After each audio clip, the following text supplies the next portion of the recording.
Hello friends, आप सभी का स्वागत है। माफ़ कीजिएगा, कुछ दिनों से वीडियो नहीं डाल पा रहा हूँ। इसके लिए काफ़ी शर्मिंदगी महसूस हो रही है। चलिए, आप सभी का क्लास स्टार्ट करते हैं। आप सभी से रिक्वेस्ट है, अगर आपको क्लास सही लगता है कि आप लोग इसे ज़रूर शेयर करें, सब्सक्राइब करें। सब्सक्राइब करें कि नहीं करें, शेयर ज़रूर करें ताकि दूसरे लोग भी इसे देख पाएँ और उसे एग्ज़ाम के तौर पे बहुत ही लाभ पहुँच सके। चलिए, आज फिज़िक्स का दूसरा चैप्टर जो हम लोग पढ़ेंगे, यांत्रिकी। इसमें न्यूटन के गति के नियम सब के बारे में हम लोग पढ़ेंगे। पहला क्वेश्चन है कि न्यूटन के गति का पहला नियम जाना जाता है, तो न्यूटन का गति का पहला नियम किस नाम से जाना जाता है? सबसे पहला जो ऑप्शन है गुरुत्वाकर्षण, बी जड़त्व का नियम, सी संवेग के संरक्षण का नियम, डी ऊर्ध्वाधर गति का नियम।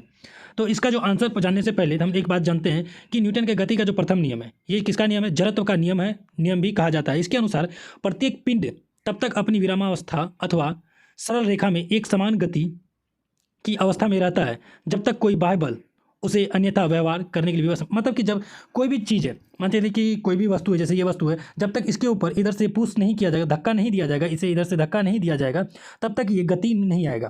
तो इसीलिए इसी को क्या कहा गया? जड़त्व का नियम कहा गया। तो इस हिसाब से पहला का जो आंसर होगा हमारा क्या होगा? बी हो जाएगा इसका आंसर, जड़त्व का नियम हो जाएगा इसका आंसर। चलिए आगे देखते हैं कि 2 नंबर क्वेश्चन क्या कहता है। 2 नंबर क्वेश्चन कहता है कि साधारण यंत्र किसी व्यक्ति की सहायता करता है। जो साधारण यंत्र होता है तो किसी व्यक्ति की क्या सहायता करता है? सबसे पहले ए, काम करने में, दूसरा कम काम करने में, ऑप्शन है कम काम करने में। वहीं बी कहता है कम बल का प्रयोग करके उतनी ही मात्रा में काम करने में। सी कहता है उतनी ही कम मात्रा में काम धीरे धीरे करने में, और उतनी ही मात्रा में काम अधिक तेजी से करने में। आप खुद सोचिए फ्रेंड्स, अगर जैसे कि हमें कहीं जाना है, कहीं सफ़र पे जाना है, कोई मशीन का प्रयोग करते हैं तो क्या होता है? तो कम समय में कम बल का प्रयोग करके हम लोग ज़्यादा मात्रा में या फिर उतनी ही मात्रा में उस काम को कर पाते हैं। जैसे कि कपड़ा ही खींचना है, वॉशिंग मशीन है, क्या क्या करता है कि कम बल, ज़्यादा ताकत हमें लगाना नहीं पड़ता, सिर्फ सर्फ डालें उसमें कपड़ा डालें, और उतनी ही मात्रा में 10 कपड़ा खींचना है तो 10 कपड़ा हिसाब कर देता है। तो इसलिए इसका आंसर क्या हो जाएगा कि इसका आंसर जो होगा, इसका भी आंसर बी होगा, कम बल का प्रयोग करके उतनी ही मात्रा में काम करने में। वहीं चलिए 3 नंबर क्वेश्चन देखते हैं कि क्या कहता है। 3 नंबर क्वेश्चन कहता है कि एक व्यक्ति एक संवेदनशील तराजू पर खड़ा है, यदि वह गहरी सांस अंदर लेता है तो तराजू की रीडिंग क्या होगी? कोई व्यक्ति है, कह रहा है कि कोई व्यक्ति एक तराजू पे खड़ा है, तो आप बताइए कि अगर वो तराजू पे गहरी सांस अंदर लेता है तो क्या होगा? तराजू की रीडिंग बढ़ेगी, घटेगी? रीडिंग पर कोई प्रभाव नहीं पड़ेगा, वह बढ़ेगी या घटेगी या वायुमंडल दाब पर निर्भर करेगा। तो हम जानते हैं कि वायु का भी एक भार होता है, पर लीटर वायु का भाग जो होता है 1.225 ग्राम वजनी होता है। कितना होता है कि 1.225 ग्राम होता है, पर लीटर बोलते हैं, पर लीटर इतना वजनी होता है। तो इस हिसाब से इसका जो आंसर हो जाएगा क्या होगा? जब अगर वायु का हम सांस लेते हैं तो क्या होगा? रीडिंग बढ़ेगी। तो इसका आंसर ए हो जाएगा, रीडिंग बढ़ेगी। सॉरी। चलिए वहीं देखते हैं कि क्वेश्चन नंबर 4 हमें क्या कहता है। क्वेश्चन नंबर 4 कहता है वॉशिंग मशीन का कार्य सिद्धांत है। वॉशिंग मशीन किस कार्य सिद्धांत से कार्य करता है? ये क्वेश्चन है कि वॉशिंग मशीन कौन से कार्य सिद्धांत पे काम कार्य करता है? अपकेंद्रीय, उत्क्रम परासरण, अपोहन, विसरण। तो वॉशिंग मशीन जो है, वॉशिंग मशीन के बारे में जानते हैं कि ये वॉशिंग मशीन जब काम करता है किसी भी अभिकेंद्रीय बल के बराबर होता है। इसकी जो प्रक्रिया होती है अभिकेंद्रीय बल के बराबर होता है, लेकिन इसमें अभिकेंद्रीय बल के विपरीत होती है।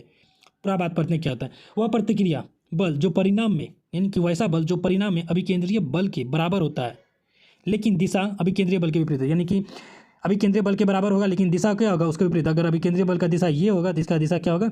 ये साइड का हो जाएगा। तो वही बात यहाँ कह रहा है कि क्या होता है, इस प्रकार के बल को क्या कहते हैं? अपकेंद्रीय बल कहते हैं। कैसा बल कहते हैं? अपकेंद्रीय बल। जैसे कि कपड़ा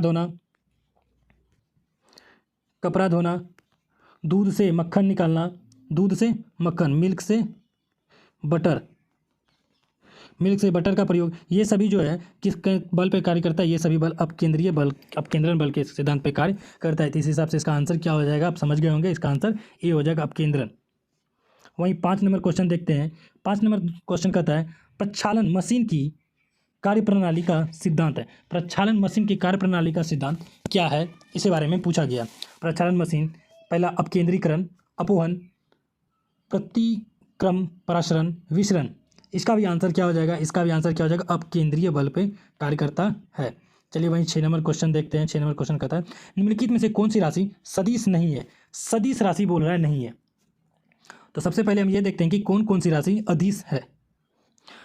वैसा कार्य जिसमें दिशा क्या होता है? जिसमें दिशा और परिणाम, दिशा और परिमाण दोनों होता है, ऐसे को क्या कहते हैं, सदिश राशि कहते हैं। वहीं जिस राशि का केवल परिणाम होता है, परिणाम की आवश्यकता होती है, उसे दिशा की आवश्यकता नहीं होती, सिर्फ परिणाम होता है, यानी कि दिशा, दिशा यानी कि किस साइड जा रहा है, लेफ्ट जा रहा है, राइट जा रहा है, उसका कोई आवश्यकता नहीं होती, उसी को क्या कहते हैं, अदिश राशि कहते हैं। तो कुछ अदिश राशि जो है उसके बारे में देखते हैं। बल, वेग, विस्थापन, त्वरण, संवेग, आवेग, ये सभी क्या है, सदिश राशि है। जबकि आयतन इसमें से क्या, अदिश राशि है। याद रखिएगा सदिश राशि क्या क्या है इसमें, बल हो गया, वेग हो गया, विस्थापन हो गया, बल, वेग, विस्थापन, त्वरण, संवेग, इन सभी का क्या होता है, दिशा और परिमाण दोनों होता है, इसलिए ये सभी क्या है, सदिश राशि। वहीं आयतन देख लें, आयतन का दिशा और परिमाण नहीं होता, इसलिए ये क्या होगा, अदिश राशि हो गया। चलिए आगे बढ़ते हैं।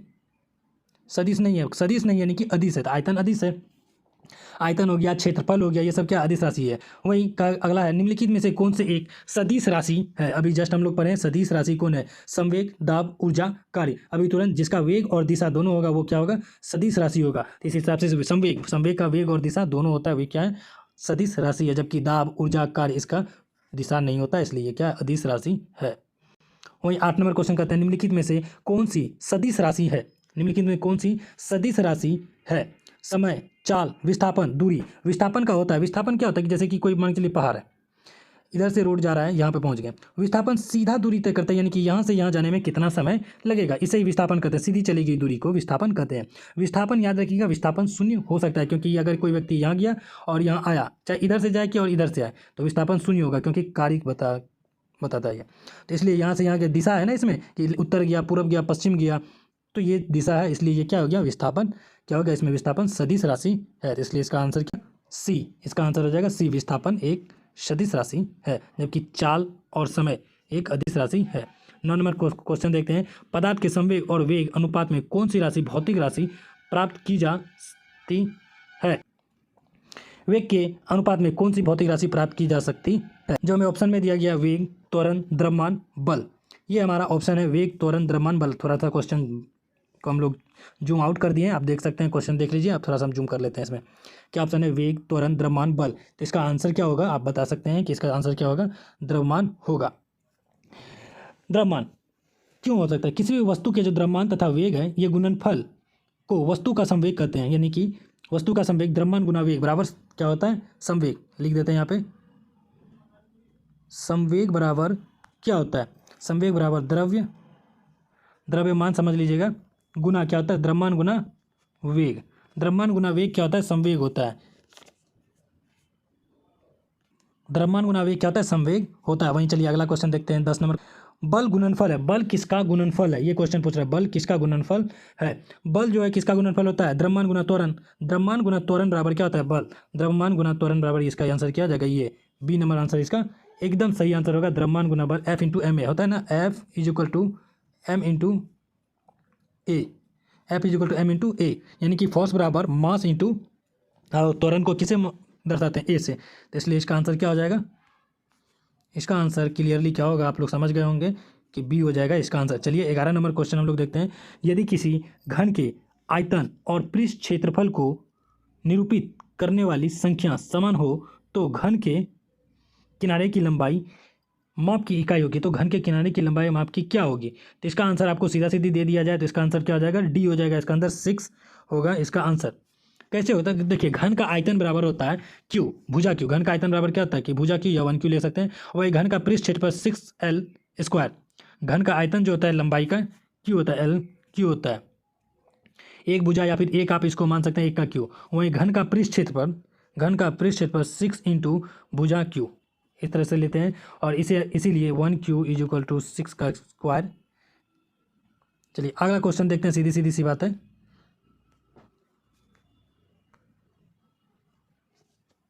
12 नंबर क्वेश्चन हमें क्या बताता है। 12 नंबर क्वेश्चन, ऊर्जा संरक्षण का आशय है।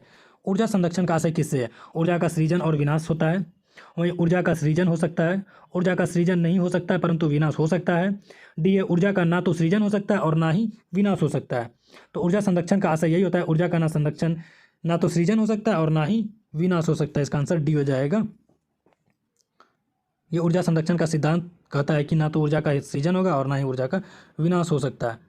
13 नंबर क्वेश्चन करते हैं, हवाओं की ऊर्जा होती है, जो हवा होता है इसका ऊर्जा क्या होता है? हवा याद रखिएगा हमेशा गति करते रहता है, तो आप आराम से बता सकते हैं हवा कभी जल स्थिर आप नहीं देखतिएगा। तो हवा क्या हो सकता है? केवल स्थितिज, केवल गतिज, विद्युतीय, स्थितिज और गतिज दोनों। तो हवा क्या होगा? हवा हो जाएगा इस हिसाब से केवल गतिज ऊर्जा हो जाएगा। हवा की गति ऊर्जा को ऊर्जा के अन्य रूपों जैसे विद्युत या यांत्रिक ऊर्जा में परिवर्तित किया जा सकता है। 14 नंबर क्वेश्चन देखते हैं कि वायु शक्ति में ऊर्जा का कौन सा रूप विद्युतीय ऊर्जा में परिवर्तित होता है? वायु शक्ति में ऊर्जा का कौन सा रूप विद्युतीय ऊर्जा में परिवर्तित होता है? तो अभी आप जस्ट ऊपर वाला क्वेश्चन 13 नंबर क्वेश्चन देखें, इसका आंसर क्या होगा? गतिज ऊर्जा होगा। यानी कि जब ऊर्जा गतिज होती है, जो पवन चक्की होता है इसी के बारे में बात करता है। ये जो 3 गो लगा रहता है, ये जो घूमते रहता है, गोल गोल गोल गोल घूमता है, इसमें कौन सा ऐसा होता है? होता है क्या कि जब हवा चलता है तो ये गोल गोल गोल गोल गोल गोल घूमता है। तो ऊर्जा का गतिज ऊर्जा का रूप क्या होता है? गतिज ऊर्जा में को विद्युत ऊर्जा में बदला जाता है, और यह यांत्रिक ऊर्जा को जनित्र की मदद से विद्युत ऊर्जा में परिवर्तित किया जा सकता है इसके द्वारा। वहीं आगे क्वेश्चन देखते हैं कि एक ट्रेन जैसे कि चलना आरंभ करती है, उसमें बैठे हुए यात्री सिर का पीछे की ओर झुकता है, इसका कारण क्या है? अब क्या बोल रहा है कि कोई ट्रेन है, देखिए कोई ट्रेन है, माफ़ करिए, ठीक है, ये सीट बना हुआ है, सब यात्रीगण का सीट बना हुआ है, कोई यात्री बैठा हुआ है एकदम पैर लटका के, इस पर भी यात्री बैठा हुआ है पैर लटका के, बैठ जाओ, ठीक है, बैठा हुआ। अब जैसे ट्रेन चलना चालू करता है, ये यात्री क्या होता है कि पीछे की ओर झुक जाता है। जैसे ट्रेन चलना चालू करता है, यात्री क्या होता है? पीछे की ओर झुक जाता है। ऐसा क्यों होता है?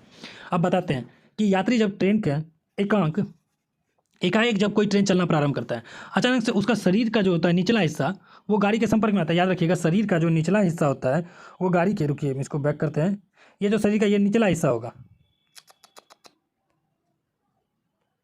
शरीर का जो ये निचला हिस्सा होता है ये गाड़ी के संपर्क में आके ये भी गति करने लगता है, और ये ऊपर का हिस्सा क्या होता है? ऊपर वाला हिस्सा अस्थिर होता है, जिसके कारण से झटका लगता है और ये शरीर क्या होता है? नीचे की ओर झुक जाता है। तो ये कहता है शरीर का निचला हिस्सा गाड़ी के संपर्क में आने से हिस्सा गाड़ी के साथ चलने लगता है, नीचे का हिस्सा क्या होता है? गाड़ी के साथ चलना प्रारंभ करता है, और ऊपर का हिस्सा क्या होता है? स्थिर रहता है जड़त्व के कारण, इसीलिए विरामावस्था में बने रहने का प्रयत्न करता है। ऊपर का हिस्सा क्या होता है?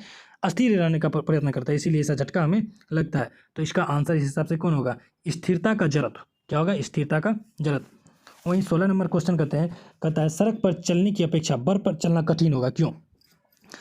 सड़क पर चलने की अपेक्षा बर्फ पर, जब हम सड़क पर चलते हैं और बर्फ पर चलते हैं तो सड़क पर चलना आसान होता है, बर्फ पर चलना मुश्किल होता है। तो बर्फ क्या होता है? मुलायम होता है, और सड़क क्या होता है? जब ये सड़क होता है थोड़ा थोड़ा थोड़ा थोड़ा खुरदुरा पार्ट होता है, जिसके कारण से फ्रिक्शन यानी कि घर्षण होता है, और घर्षण जब होगा तो कोई भी चीज़ को वो घर्षण गिरने नहीं देता है, एक अलग से बल लगाता है, और इस पर कोई भी फिसलन होगा, ज़्यादा से ज़्यादा कोई भी आदमी आएगा इसे फिसल जाएगा, गिर जाएगा। तो इसीलिए इसका हिसाब से आंसर से आप आराम से इसका लगा सकते हैं। क्या है? बर्फ़ सड़क से सख्त होती है, सड़क बर्फ़ से सख्त होती है। जब हम अपने पैर से धक्का देते हैं तो बर्फ़ कोई प्रतिक्रिया व्यक्त नहीं करता है, बर्फ़ में सड़क की अपेक्षा घर्षण कम होती है। तो आराम से आप लगा सकते हैं बर्फ़ में सड़क की अपेक्षा क्या होती है? घर्षण कम होती है। डी हो गया इसका आंसर।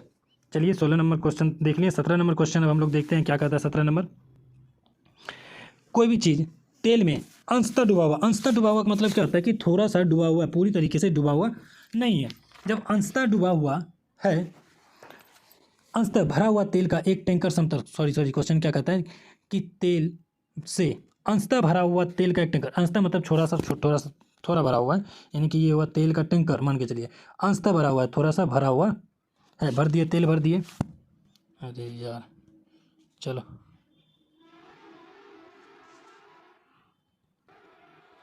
ये हो गया तेल का टैंकर, इसमें क्या है? ऑयल है भरा हुआ, इसमें ऑयल भरा हुआ है। अब क्या कहता है कि जब अंशतः भरा हुआ एक तेल का टैंकर समतल सड़क पर आगे की ओर एक समान त्वरण से जा रहा है, तो तेल का पृष्ठ, यहाँ देख सकते हैं आगे की ओर एक समान से जा रहा है, तो तेल का जो पृष्ठ है वो मुक्त पृष्ठ है। तेल का मुक्त पृष्ठ क्या होगा? तो ऑप्शन है क्षैतिज बना रहेगा, क्षैतिज से इस प्रकार अनात होगा कि पिछले सिरे पर कम गहराई होगा, यानी कि पिछले सिरे पर अगर ये ऐसा जाता है, पिछले सिरे पर कम गहराई होने के बारे में बात कर रहा है। आप जान रहे हैं कि टैंकर कैसा होगा, ऐसे करके टैंकर बनेगा, इसका तेल का टैंकर इस तरह से जाता है ना, तो इसीलिए ये थोड़ा आप बैठा लीजिएगा। वहीं दूसरा कहता है क्षैतिज से इस प्रकार अनात होगा कि पिछली सीढ़ी पर कम गहराई होगी। सी कहता है क्षैतिज से इस प्रकार अनात होगा कि पिछली सीढ़ी पर अधिक गहराई होगी। और डी कहता है परवलयी वक्र का आकार लेगा। बी नंबर आप देख सकते हैं ऑप्शन जो क्या कह रहा है, देख पा रहे होंगे। तो इसका जो आंसर हो जाएगा सी हो जाएगा, क्षैतिज से इस प्रकार अनाथ होगा कि पिछले सिरे पर अधिक गहराई होगी। यही इसका आंसर होगा। आंसर क्या हो जाएगा? आंसर सी हो जाएगा इसका आंसर। आंसर क्या हो जाएगा? सी हो जाएगा। धन्यवाद फ्रेंड्स हमारे साथ जुड़ने के लिए। माफ़ कीजिएगा, अब मैं ज़्यादा से ज़्यादा कोशिश करूँगा कि डेली से डेली क्लास लाया जाए। और आप लोगों से एक रिक्वेस्ट नहीं, आप लोगों के लिए भलाई के लिए है, तो आप लोग न्यूज़पेपर जो है डेली कहीं से भी पढ़ो, लेकिन आप ज़रूर पढ़ो। अगर आपको ज़्यादा सुविधा नहीं होती है तो हमारे चैनल द्वारा न्यूज़पेपर डेली अपलोड किया जा रहा है, आप इसे फॉलो कर सकते हैं। इस चैनल पे आप डेली वहाँ से न्यूज़ देख सकते हैं। और हम लोग जो है मुख्य प्रमुख हेडलाइंस ही न्यूज़ में हम लोग देखते हैं, ताकि हमारे करंट अफेयर्स का जो प्रॉब्लम है वो सॉल्व हो जाए। करंट अफेयर्स का प्रॉब्लम सॉल्व करने के लिए ज़्यादा ज़रूरी है कि न्यूज़पेपर ज़्यादा से ज़्यादा पढ़ा जाए। चलिए धन्यवाद, मिलते हैं अगली क्लास में। आप सभी स्वस्थ रहें, सही रहें, और आप सभी को ऑल द बेस्ट आने वाले एग्ज़ाम के लिए।